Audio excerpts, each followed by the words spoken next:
Sir जब हम इन सब स्कीम्स की बात करते हैं तो एक और बात किया जाता है कि फ्रीबी पॉलिटिक्स जिसे कहते हैं वो चल रहा है और ये कोई भी सरकार हो हर कोई ये चीज करती है।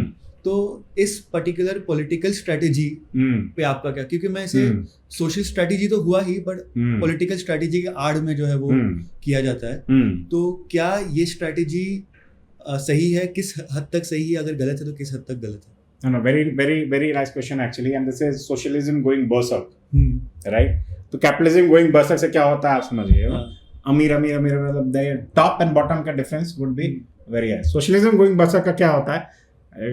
Spoiler alert, पुअरी का खराब होता है, okay? कैसे खराब होता है? And that's why I actually like the Modi schemes and the way current Prime Minister has done the socialism that he has done, right? So he has focused more on distributing in kind, right? Political pressures have led to certain direct cash distribution as well, but largely the Indian socialistic focus is to distribute in kinds. Difference क्या था?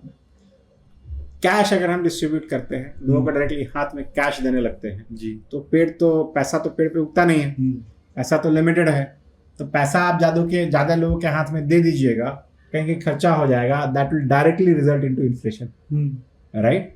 वो directly inflation में contribute करेगा। Inflation से क्या होता है? Inflation की मार सबसे ज्यादा किसको पड़ती है? पुअर को पड़ती है। क्योंकि इफ द रिच गाय का चावल का दाम 50 रुपया बढ़ गया, क्या फर्क पड़ता है उसको यार, है ना? तो पुअर को एक्चुअली इन्फ्लेशन के कारण उसका खाना कम हो जाएगा, राइट?